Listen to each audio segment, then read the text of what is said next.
नमस्कार।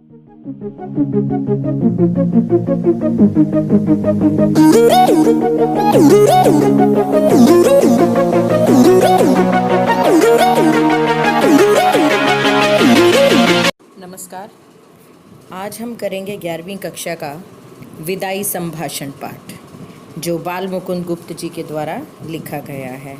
आपको मैं यहाँ बता दूँ कि पाठ 3 अप्पू के 2.5 साल अब 11वीं के पाठ्यक्रम से हट चुका है। तो सबसे पहले हम बाल मुकुंद जी का जीवन परिचय करेंगे, संक्षिप्त जीवन परिचय। इनका जन्म हरियाणा राज्य के रोहतक जिले में हुआ था, गुड़ियानी नामक गांव में सन 1865 ईस्वी में हुआ था। और इनकी आरंभिक शिक्षा जो थी वो उर्दू में थी, और हिंदी जो है इन्होंने बाद में सीखी थी। मिडल तक ये विधिवत शिक्षा प्राप्त करने के बाद स्वाध्याय से इन्होंने ज्ञान अर्जित किया, और बाल मुकुंद गुप्त राष्ट्रीय नवजागरण के सक्रिय पत्रकार की भूमिका निभाते हुए भी साहित्य का सृजन करते रहे। इन्होंने पत्रकारिता का स्वतंत्रता संग्राम के हथियार के रूप में भी प्रयोग किया था। और बाल मुकुंद गुप्त जी को खड़ी बोली और आधुनिक हिंदी साहित्य को स्थापित करने वाले लेखकों में एक माना जाता है। उन्हें भारतेंदु युग और द्विवेदी युग के बीच की कड़ी के रूप में देखा जाता है। इन्होंने पत्रकारिता में अहम भूमिका निभाई। अखबार चुनार, हिंदुस्तान, हिंदी बंगवासी, भारत मित्र आदि पत्र पत्रिकाओं का सफलतापूर्वक संपादन किया। उन्होंने बिना किसी डर और दबाव के साथ अपना लेखन कार्य पूरा किया था। सन 1907 में उनका स्वर्गवास हो गया था। तो यहाँ पर अगर हम उनकी रचनाओं का जिक्र करें तो बाल मुकुंद जी की रचनाएं थी शिव शंभू के चिट्ठे, चिट्ठे और खत, खेल तमाशा। ये जो था उनकी रचनाएं थी। और बाल मुकुंद गुप्त जी पत्रकार होने के साथ साथ एक उच्च कोटि के साहित्यिक सृजक भी थे।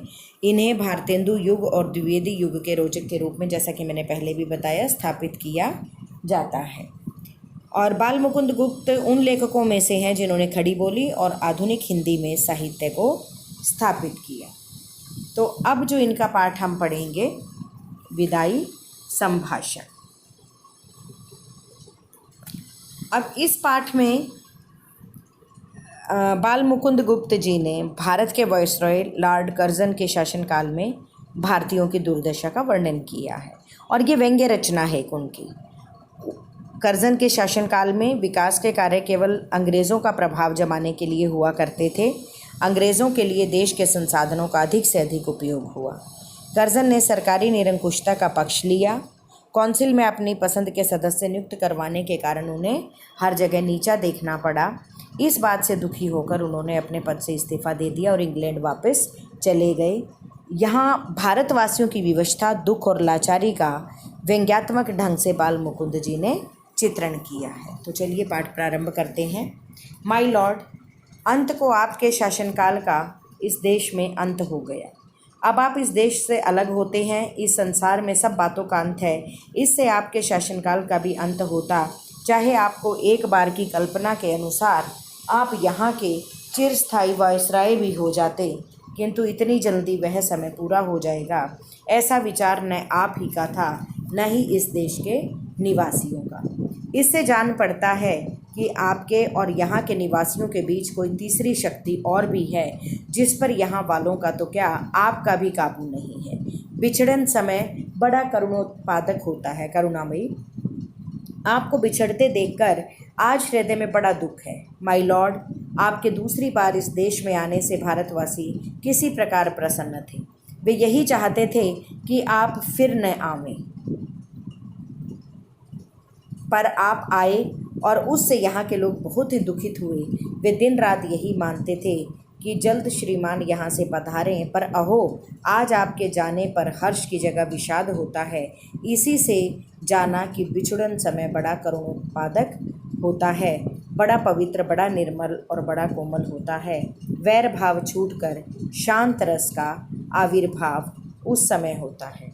तो देखिए यहाँ पर लेखक ने बताया है कि भारत वायसराय लॉर्ड कर्जन को संबोधित करते हुए कहता है कि उसके शासन का समय अब समाप्त हो गया है, लेकिन किसी ने भी ये नहीं सोचा था कि इतनी जल्दी समय बदल जाएगा। अवश्य ही कोई तीसरी शक्ति अथवा भगवान ने ही यही सब कुछ किया है। सभी की यही इच्छा थी कि वह यहाँ से जाए, और जब वह यहाँ से जा रहा है तो विदाई के समय सब भावुक हो रहे हैं, और उस समय सब प्रकार की शत्रुता जो है वो शांत हो जाती है। माई लॉर्ड का देश देखने का इस दीन ब्राह्मण को कभी इस जन्म में सौभाग्य नहीं हुआ। इससे नहीं जानता कि वहाँ बिछुड़ने के समय लोगों का क्या भाव होता है, पर इस देश के पशु पक्षियों को भी बिछुड़ने के समय उदास देखा है।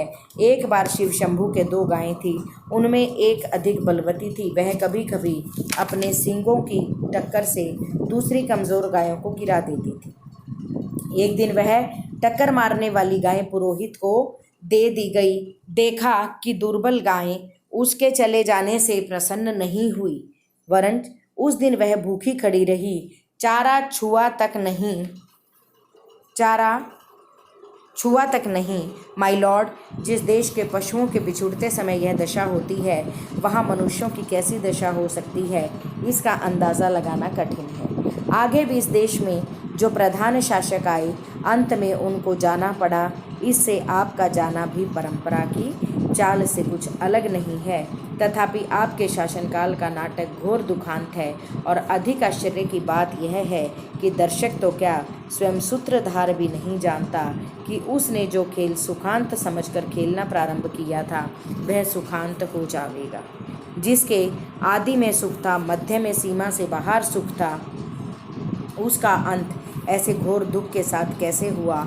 आह, घमंडी खिलाड़ी समझता है कि दूसरों को अपनी लीला दिखाता हूँ, किंतु पर्दे के पीछे एक और ही लीलामय की लीला हो रही है, यह उसे खबर नहीं। इस बार बम्बई में उतरकर माय लॉर्ड, आपने जो इरादे जाहिर किए थे, ज़रा देखिए तो उनमें से कौन कौन से पूरे हुए। आपने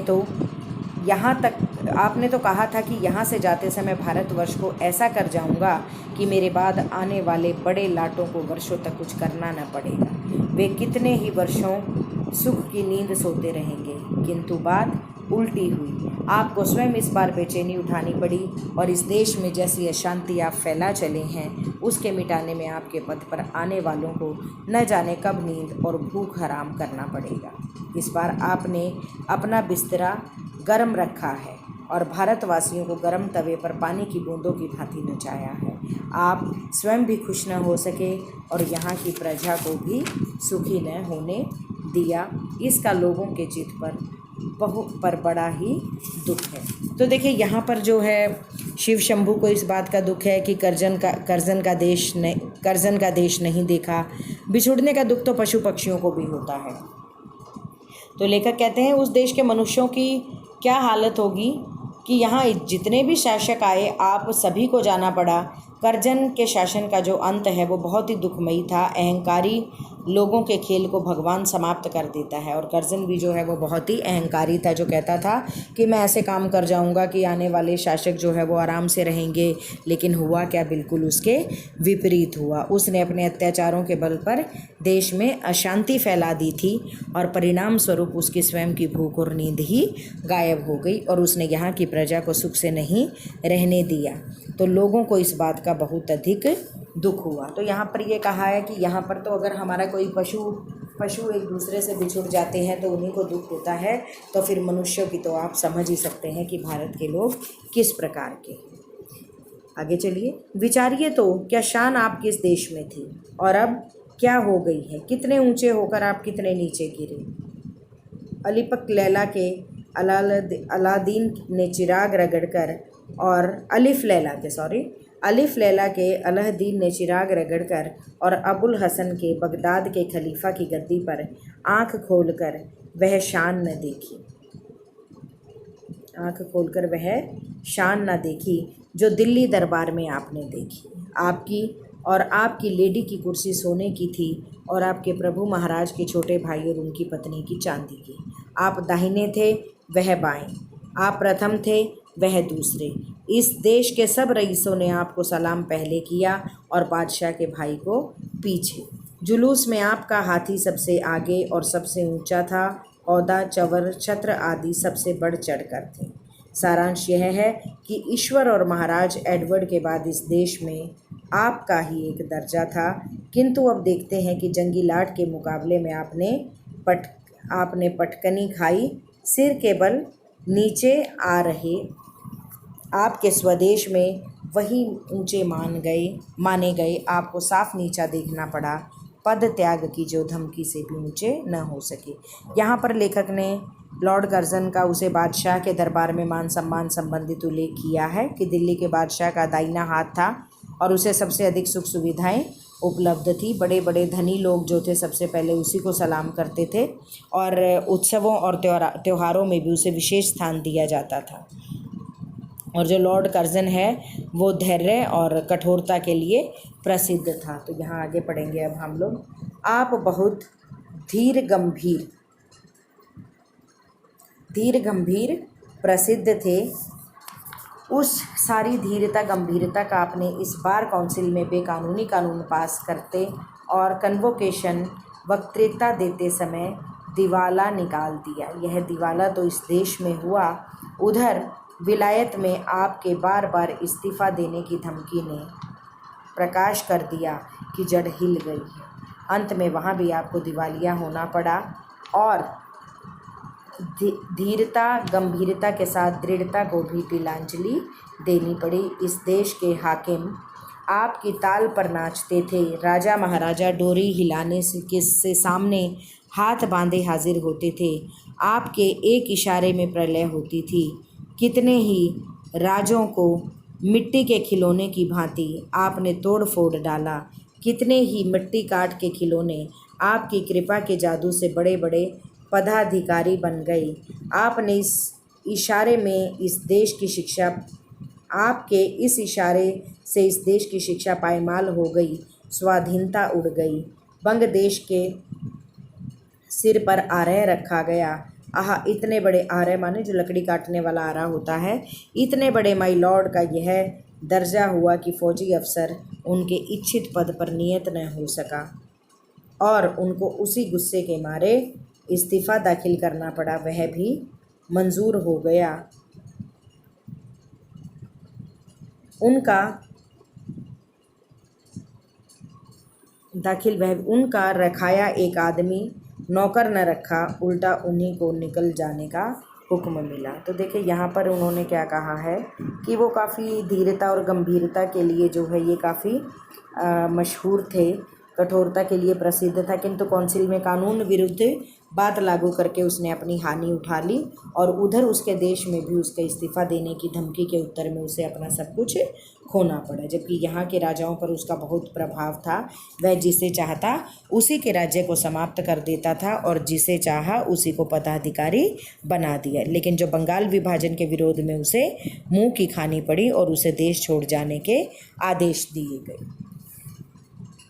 जिस प्रकार आपका बहुत ऊंचे चढ़कर गिरना यहाँ के निवासियों को दुखित कर रहा है,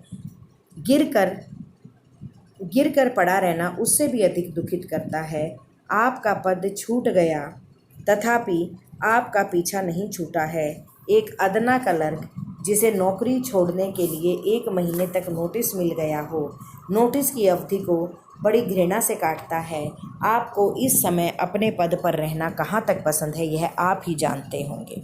अपनी दशा पर आपको कैसी घृणा आती है इस बात के जान लेने का इन देशवासियों को अवसर नहीं मिला, पर पतन के पीछे इतनी उलझन में पड़ते उन्होंने किसी को नहीं देखा। तो देखिए यहाँ पर वो कहते हैं कि भारत के लोगों को कर्जन के धराशायी होने का दुख है। उसकी हालत उस क्लर्क जैसी है जो नौकरी छोड़ने के नोटिस की तारीख को बड़ी घृणा से देखता है, परंतु ऐसा पतन जो है वो भारतवासियों ने पहले कभी नहीं देखा था जो लॉर्ड कर्जन के साथ अब हुआ था। माय लॉर्ड, एक बार अपने कामों की ओर ध्यान दीजिए। आप जिस काम को आए थे और क्या कर चले। शासक प्रजा के प्रति कुछ तो कर्तव्य होता है, यह बात आप निश्चित मानते होंगे। सो कृपा करके बतलाइए क्या कर्तव्य आप इस देश की प्रजा के साथ पालन कर चले। क्या आंख बंद करके मनमाने हुक्म चलाना और किसी की कुछ न सुनने का नाम ही शासन है? क्या प्रजा की बात पर कभी कान न देना और उसको दबाकर उसकी मर्जी के विरुद्ध जिद से सब काम किए चले जाना ही शासन कहलाता है? एक काम तो ऐसा बतलाइए जिसमें आपने जिद छोड़कर प्रजा की बात पर ध्यान दिया हो। केसर और जार भी घेरने घोटने की प्रजा की बात सुन लेते हैं, पर आप तो एक मौका तो बताइए जिसने किसी अनुरोध या प्रार्थना सुनने के लिए प्रजा के लोगों को आपने अपने निकट फटकने दिया हो और उनकी बात जो है वो सुनी हो। नादिर शाह ने जब दिल्ली में कत्लेआम किया तो आसिफ जाह के तलवार केसर में, ये जो आसिफ जाह के तलवार बोला है कि जो ये केसर जो रोमन तानाशाह थे जिनको जूलियस सीज़र के नाम से बना है ये शब्द, और इसके बाद नादिर शाह ज़ार, यह भी जूलियस सीज़र से बना शब्द है। नादिर शाह ये जो थे ईरान के शासक रहे थे, इनके बारे में यहाँ पर बताया गया है। गले में डालकर प्रार्थना करने पर उसने कत्लेआम उसी दम रोक दिया, पर 8 करोड़ प्रजा के गिड़गिड़ा कर विच्छेद न करने की प्रार्थना पर आपने ज़रा भी ध्यान नहीं दिया। इस समय आपकी शासन अवधि पूरी हो गई है, तथापि बंग विच्छेद किए बिना घर जाना आपको पसंद नहीं। नादिर से भी बढ़कर आपकी ज़िद है। क्या समझते हैं आपकी ज़िद से प्रजा के जी में दुख नहीं होता? आप विचारिए तो, एक आदमी को आपके कहने पर पद न देने से आप नौकरी छोड़ जाते हैं। इस देश की प्रजा को यदि कहीं जाने की जगह होती तो क्या वह नाराज़ होकर इस देश को छोड़ न जाती? यहाँ की प्रजा ने आपकी जिद का फल यही देख लिया। उसने देख लिया कि आपकी जिस जिद ने इस देश की प्रजा को पीड़ित किया, आपको भी उसने कम पीड़ा न दी, यहाँ तक कि आप स्वयं उसका शिकार हुए। यहाँ की प्रजा वह प्रजा है जो अपने दुख और कष्टों की अपेक्षा परिणाम का अधिक ध्यान रखती है। वह जानती है कि संसार में सब चीज़ों का अंत है, दुख का समय भी एक दिन निकल जाएगा।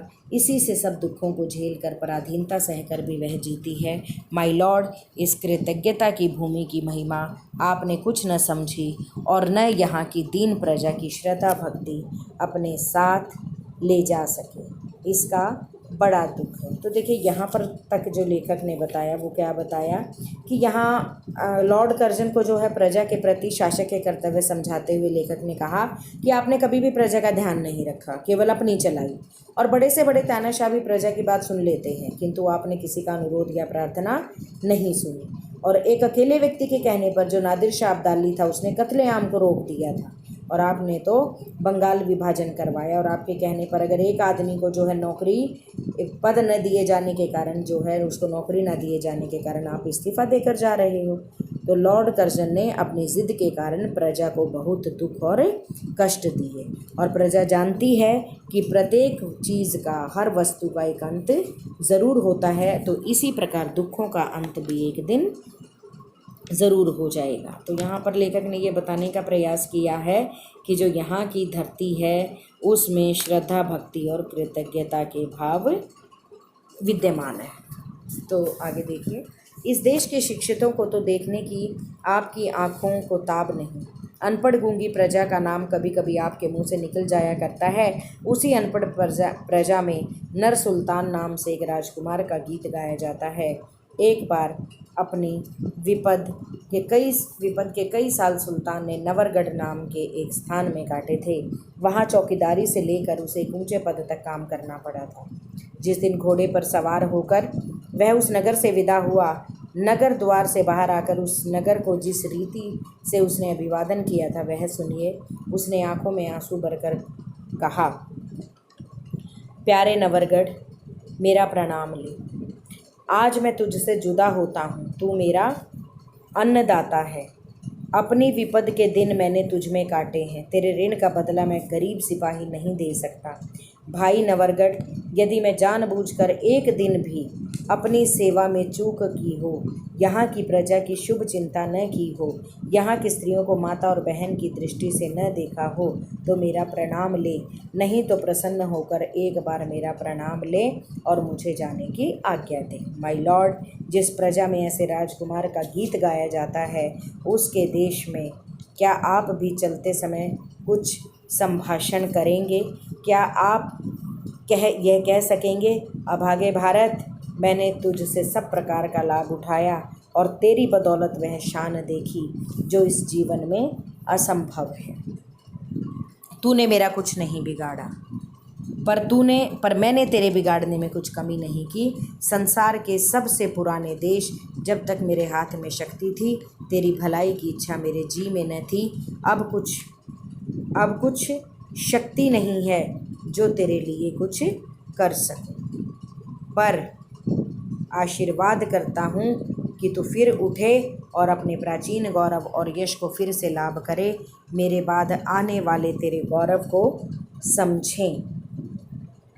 आप कर सकते हैं और यह देश आपकी पिछली सब बातें भूल सकता है, पर इतनी उदारता माय लॉर्ड में कहाँ। तो देखिए यहाँ पर लेखक क्या कहते हैं कि वह अनपढ़ प्रजा को पसंद करता था। जो राजकुमार की बात उन्होंने बताई कि एक गीत में नर सुल्तान नामक राजकुमार के बारे में बताया जाता है कि उसने अपने दुख का समय नवरगढ़ में काटा था, वहाँ अनेक पदों पर काम किया, पर जब वो वहाँ से गया तो उसने नवरगढ़ को अनेक तरह से धन्यवाद किया और उसे प्रणाम किया। तो लेखक लॉर्ड कर्जन को भी विदाई संभाषण देने के लिए कहता है और वह कहे कि मैंने भारत से बहुत लाभ उठाया है और यहाँ पर मैंने मान सम्मान भी पाया है, मैंने कभी इसका भला नहीं किया और मैं यही आशीर्वाद देता हूँ कि तुम पहले की तरह गौरव और यश को प्राप्त करो। मेरे बाद आने वाले तुम्हारे गौरव को समझें। परंतु लेखक को पता है कि लॉर्ड कर्जन में इतनी उदारता नहीं है जितनी कि राजकुमार में थी। धन्यवाद।